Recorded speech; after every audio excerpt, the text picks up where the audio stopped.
وآخر دعواهم أن الحمد لله رب العالمين۔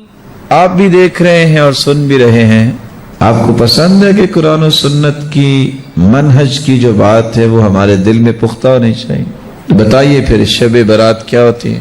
کیا ہوتی ہے شب برات؟ اس بات کو سمجھیے۔ لوگ کسی بھی بات کو ایشو بنا کے جھگڑا کرتے ہیں۔ جن کو اللہ نے صلاحیت دی ہوتی ہے، ایمان دیا ہوتا ہے، وہ جھگڑا پسند نہیں کرتے، فساد نہیں چاہتے، وہ سمجھتے ہیں کہ دین کیا ہے۔ شب برات کہتے ہیں برات کی رات کو، اور کہنے والے کہتے ہیں کہ اس رات جو ہے وہ فیصلے ہوتے ہیں، معافیاں ملتی ہیں، پتہ نہیں اور بھی کچھ اس طرح کی باتیں ہیں۔ سال کے اندر ایک دن معافی ملنا یہ زیادہ اچھا ہے کہ ہر روز معافی ملنا؟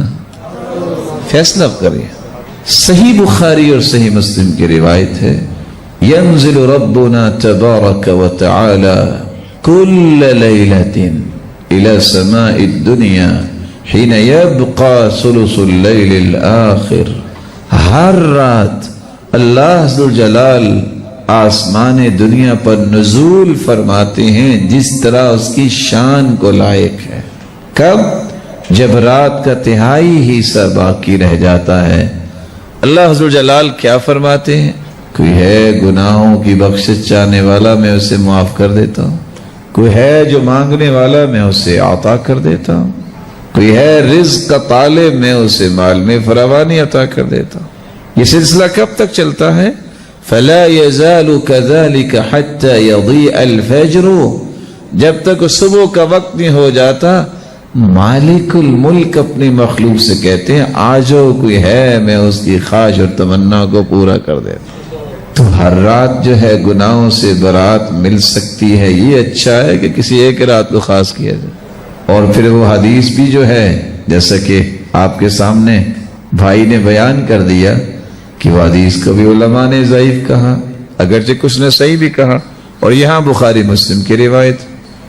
لیکن اگر مان بھی لیا جائے کہ چلو وہ حدیث صحیح ہے، تو کیا اس حدیث میں یہ بھی آتا ہے کہ آپ وہ ساری رات جو ہے اس رات آپ نے عبادت کرنی ہے، اور لائٹیں بھی لگانی ہے، اور طرح طرح کے کھانے بھی بنانے ہیں، اور صبح اٹھ کے روزہ بھی رکھنا ہے؟ یہ چیزیں بھی اس حدیث میں ہیں۔ جب یہ چیزیں اس حدیث میں نہیں ہیں تو پھر یہ ساری باتیں بنانا، پتہ ہے اس کا گناہ کتنا ہے؟ من کذب علی متعمدا فلیتبوأ مقعدہ من النار۔ اگر اپنے پاس سے کوئی بات کر کے کہہ دے کہ اللہ کے رسول نے ایسے کہا ہے، اللہ نہ کرے کوئی ایسا کہہ دیتا ہے، صحیح بخاری اور صحیح مسلم کو اٹھائیے، اس کا ٹھکانہ جہنم ہے۔ میرے بھائی یہ چھوٹی بات نہیں ہے، یعنی ایک معزز انسان یہ بیٹھا ہے، یہ میرے معزز بھائی بیٹھے ہیں، میں کوئی کہہ دوں کہ انہوں نے یہ بات کہی یا انہوں نے نہ کہی، ان کو کتنا غصہ آئے گا؟ کوئی جھوٹ بول کے کسی معزز بندے کی طرف نسبت کر دے، اس کو غصہ آئے گا کہ نہیں آئے گا؟ عام بندہ برداشت نہیں کرتا، اس لیے اللہ کے رسول کی طرف جھوٹ کو منسوب کرنے والے کا ٹھکانہ جہنم قرار دیا گیا۔